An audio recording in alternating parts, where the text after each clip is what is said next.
The Thriller Zone with Dave Temple is sponsored by Gary Quesenberry and his new Case Younger thriller, Homecoming. Learn more at GaryQuessenberry.com. Hey there, it's your buddy Dave Temple here on The Thriller Zone, and today represents a bonus episode where I have the pleasure of welcoming new author Gary Quesenberry. He's got a book called Homecoming, so let's jump into this bonus episode with Gary Quesenberry. Gary, welcome to the show. Hey, David, I appreciate you having me on. It's an absolute honor. Well, this book, first of all, you know me and book covers. I love this book cover. It came to me a few weeks ago, and I'm like, Gary's kind of dialed it in pretty good. I mean, that's a kind of a book cover I'm looking for. And for some reason, this guy looks like, what's his name from Jack Ryan, the guy who plays Jack Ryan. So I automatically went, oh, that's going to be a good book, subconsciously. Yeah, good. Anyway, here's what I want to do. I am so excited about this book and about the opportunity that I have to speak to you because, you're in a line of work, Army veteran, and a career Federal Air Marshal, which I've always thought would be kind of a cool job. So can you, in like 60 seconds, tell me what it's like to be an Air Marshal? Well, you're just a regular passenger, really, on a plane, but you're there for a very specific reason, which is to stop a terrorist hijacking. So you're armed, you circumvent security, you sit there with I'm going to date myself a little bit. You sit there with your newspaper, printed newspaper, right? And a cup of coffee, and you blend in. You have conversations with people, and you just keep an eye on what's happening. So the key for you is to not draw any attention to yourself, just to be a regular guy. Absolutely. Yeah. Your anonymity is kind of your protection on that flight. So that's, we put a lot of stock in that. Now, have you ever been in a situation where the proverbial, pardon my French, shit hit the fan and you had to step up and do your thing? There's been several occasions. My first field office when I started working with as a Federal Air Marshal was the Las Vegas field office. I flew out of Las Vegas for 6 years. Things can tend to get a little wild coming into and out of Las Vegas, more so coming into. So there are a few things, nothing major. A lot of the stuff that I was involved in that you would consider major was kind of a slow burn type thing, human trafficking events and stuff like that were taking place on the plane, normally going internationally overseas, places like Amsterdam, Germany, and stuff like that. So Homecoming, I kind of touch on that, that human trafficking aspect. And as these books progress in this series, that's going to become more and more prevalent. Well, let me say this. The prologue is so tightly constructed and man, it hits all the nerve points required to launch a thriller just the way you expect it. But I literally felt my stomach drop because that thing hit me so viscerally. I'm like, oh, I am in for a ride. I'm glad that's the feeling you got from that. That's what I was shooting for. Well, mission accomplished. Now, let's talk about Case Younger. It's a Case Younger thriller. Air Marshal, surprise. I love the fact that I learned this little tidbit, folks. I think I'm following you on Instagram and I saw your knife and you said that's where you came up with the first name. Is that right? Yeah. My trusty pocket knife. As a matter of fact, I have it right here. Oh, he's got it on him. Let's see it. This one is actually one that I bought to kind of commemorate the book launch on April the 1st. So this is a new one. But I was outside in the field. We were talking earlier, there's a few cattle and stuff on my property. I've got some chickens, a little farm, and I was out there one day just cutting twine. And I was going back and forth in my mind on the first name I wanted for this character. I already had the last name. I wanted to be something kind of rebellious, a little bit of a outlaw kind of vibe to it. So I went with Younger. And because of the Younger gang, back in the old West. And I was trying to think of a first name and I was going back and forth on all these different names. And one day I just looked down at my knife when I was cutting twine to feed some cattle and Case right there, perfect. So it just stuck. It sounded great. So I loved it. Here's why I love that. That's called serendipity in action. Now, if anyone ever knows, and this is going to be a little bit of a tangent, but bear with me. Jackson Pollock was probably one of the most famous painters of the 20th century, and he came up with that splatter approach. And his theory was art creates itself if you'll simply get out of its way. And I've always appreciated that. So when I saw that, I instantly, for some reason, I thought of Jackson Pollock and I thought of, here's a guy who's a real artist who's allowing a random serendipitous moment to help drive the narrative. And so kudos for that. But here's the real bottom. I want to know about Case Younger. Where did he come from? What's his story and what's he doing in this story? Well, Case Younger's a guy with a little bit of not so much a violent past, but a traumatic past, so to speak. He lost his mother at an early age. His father, who was a Vietnam veteran, had a touch of PTSD. They didn't really understand where his anger and these mood swings came from. But this man's got to raise these two boys, Case and his brother Bobby, on his own. Case inherited some of that anger and then developed his own, issues through combat and stuff, his experiences in the Army. There's some violence that takes place in the course of his job as a Federal Air Marshal, and he decides that he's done with it. He's done with the violence, and everything that's kind of taking center stage in his life, and he wants to get away from it. So he goes back home to his small town in Virginia, Pikesville, which is a fictional town, and things go very bad for a lot of really bad people that are there in Pikesville. And Case learns the hard way that peace sometimes comes at a price. That right there, dude, there's your pitch. Peace comes at a price. It does. Sometimes people have to learn that the hard way. You're one of those guys, and this happens maybe more often than not on this show, where I get an author who has done exactly or nearly exactly what they're writing about. So you're the quintessential example of write what you know. Now, there are other guys like me who rely on our imagination about a particular thing, like a female detective, one of my first novels that I wrote. And people would say, well, how do you know anything about that? Because you're not a female nor a detective. But my point to you is, I love the fact that you're going to bring relevance, insights. You said PTSD. You're going to have little nuances of all that layer this character that makes him so real and memorable. There were certain things I knew I wanted to accomplish when I was writing this book. And one of them was not so much the technical aspects of the day-to-day inner workings of tactics or being a Federal Air Marshal or being an Army veteran or anything like that. But I wanted the emotional and the reactionary piece of things, like the violence that's encountered in the book. So, there's a scene in one of the opening chapters. There's a hijacking, it's kind of the incident that sets Case Younger off and sends him, fleeing from the media spotlight and back to the seclusion of Pikesville, Virginia. And I didn't want necessarily to write 3 pages about how he gripped his gun, because everybody knows if you're a movie buff, you're a movie buff. Like, you like movies and TV shows and stuff. You see something that and they're doing it wrong, and it kind of pulls you out of the story a little bit. So I touched on those things and I made sure I got it right. But the one thing that I wanted to get right was the reactions of other people on that flight. Fight, flight, or freeze responses whenever your body's under a tremendous amount of stress. What does that look like? And as a Federal Air Marshal, one of the things that we had to train for was, how do you work around that? Because people are going to do these erratic things, and you're in a 30,000 feet in the air in a tube with no backup. How do you handle that? So, those are the kind of things that I wanted to ingrain in that book so that readers could get a feel for what he's working through, not just the technical aspects of gripping the gun or making a shot, but dealing with personal reactions that people are having to this incident.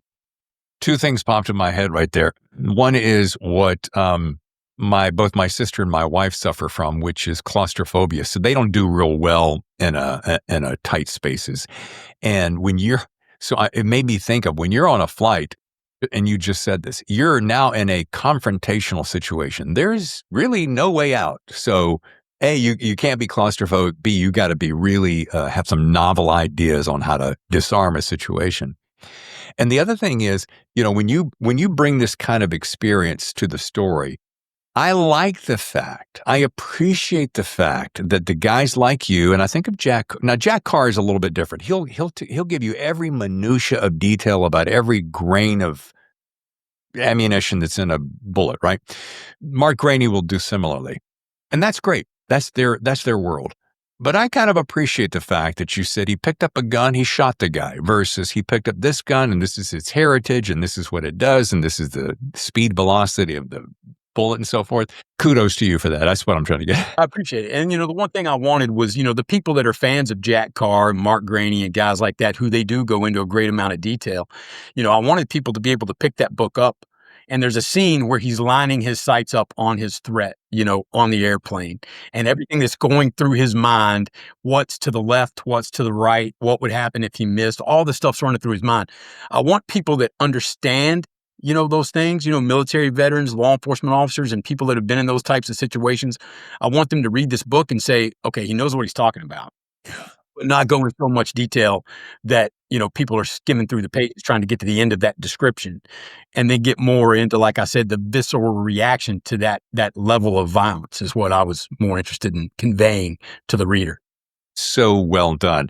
By the way, not for nothing, but as I'm looking at your book that clocks in at two and a quarter pages, 227, versus Jack usually falls around 450, and Mark Graney's around 7-ish. So, and they've been at it a little bit longer. Dave Temple here with Gary Quesenberry on the Thriller Zone. We're talking about the book Homecoming. Gary happens to be our sponsor for this week, and I want to say thank you for your support. It's my pleasure. Any way I could support this podcast is fine with me because I really appreciate everything you're doing. Tell me about Case. Case Younger is a former Army veteran, Army Ranger, and an Air Marshal. He took that Air Marshal job to try to slip into a more anonymous lifestyle. But that all changed one day when he found himself in the middle of a hijacking. The media frenzy that followed, he decided that he wanted to get away from that limelight and return to his little hometown in the Blue Ridge Mountains of Virginia. When he got there, there's some things that are going wrong, and Case realizes the hard way that sometimes the peace you're looking for comes at a very steep price. I love it. And if you want to learn more, give us the website.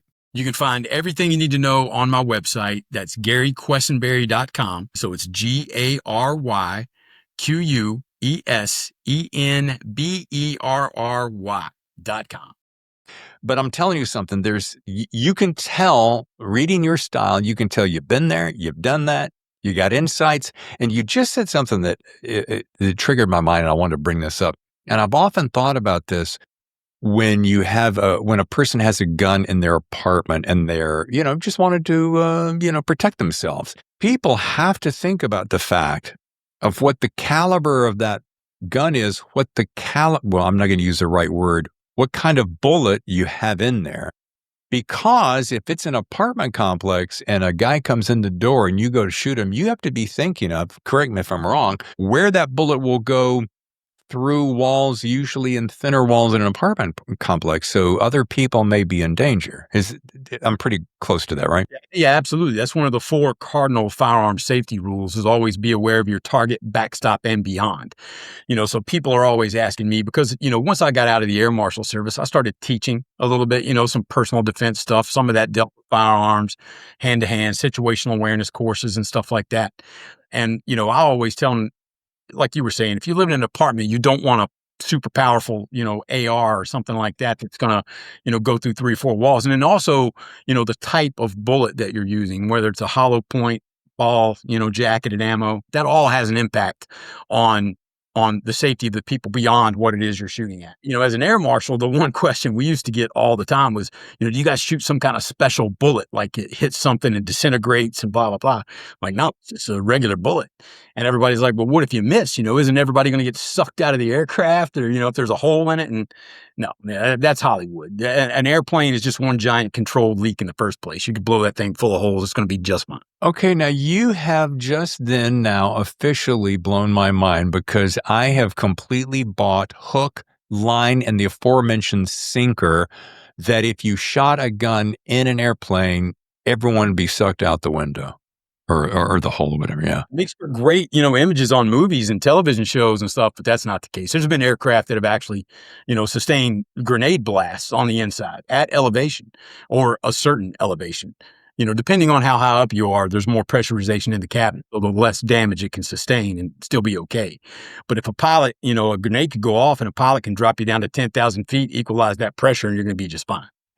Well, excuse me if I look like an ignoramus, because it won't be too hard. By the way, want to mention real quickly, you sent me, Gary, besides being an up-and-coming #1 novelist, also has 4, I have 3 of the 4, am I right? You have 4 nonfiction books. Yes. Yeah, I didn't realize you were missing one. I should have sent you the other one. That's okay. And the reason I bring this up is because it's fascinating to me. Spotting danger before it spots you. Build situational awareness to stay safe. Spotting danger before it spots your kids, before it spots your teens. And the reason I bring that up is here's a guy who has got quite a bit of writing behind him. So nonfiction, check. Fiction, Homecoming, check. This book is you like my buddy, our mutual friend Jeff Clark, a Course of Action podcast, said sharp, gripping, highly entertaining. He took the words right out of my mouth. Appreciate it. It means a lot for me to hear that. Well, folks, once again, Homecoming, Gary Quesenberry, and you want to pick this up. Since I've now turned this into a bonus episode, I got to close with the same question I ask everybody. And I know you're relatively new to the writing circuit, but best writing advice you want to share with my audience? Well, I thought about this. Every time you ask this question, on the podcast, I think to myself, if I was ever in front of Dave Temple and he asked me that question, what would I say? And I think, everybody kind of says just write. Everybody has a story in their head, right? Like everybody has a story that they want to tell. Get your first sentence down on paper, your first paragraph maybe. Think of an ending, like where you want this character to go, where you want him to be, and then have fun filling in the middle. The way everybody always asks me if I'm a pantser or a plotter, and I'm a little bit of a plotter, but I'll stray off course quite a bit.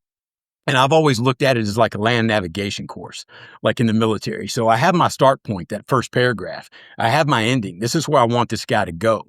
And these little bullet points that I have in the middle are just my waypoints. They're to get me from point A to point B. And if I have to stray off course to go around an obstacle or something, or some obstacle I've created in my head, that's fine. And sometimes that leads me into greener pastures when it comes to writing. And, I find I just let my character do the navigation. Try to stick to the waypoints as best I can, and I'll get to that end I want with a more satisfying middle. Well, you used one word right there at the beginning of that explanation that caught my ear rather.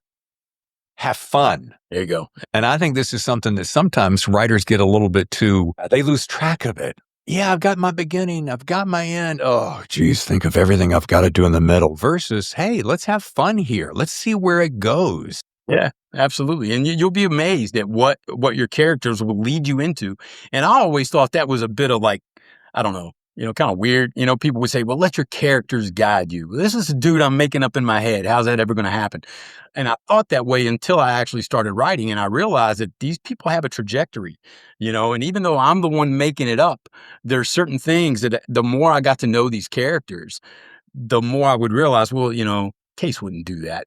And so maybe he would do this. And that's where I start kind of veering off course a little bit, but I always come back to the middle, and then I always try to work my way towards that finish line I'm looking for.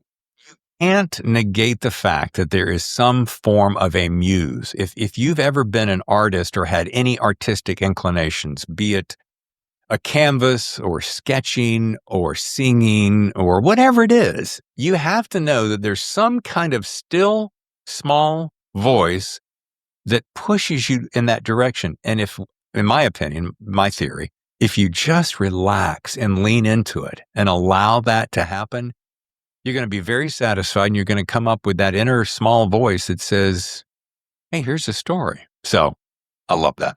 Reveal itself. Yes, exactly. Folks, once again, book is Homecoming. Gary Quesenberry, sir, thank you so much for spending time with us, and we wish you the biggest success. Well, hey, I certainly appreciate you having me on. I know this was kind of a spur of the moment thing, bonus episode and all, but just the fact that you're willing to give me a shot on it and give the book a read and enjoy the story, that means the world to me. I really appreciate it. Your number one podcast for stories that thrill, the Thriller Zone. The Thriller Zone with Dave Temple has been sponsored by Gary Quesenberry and his new Case Young thriller, Homecoming. Learn more at GaryQuessenberry.com.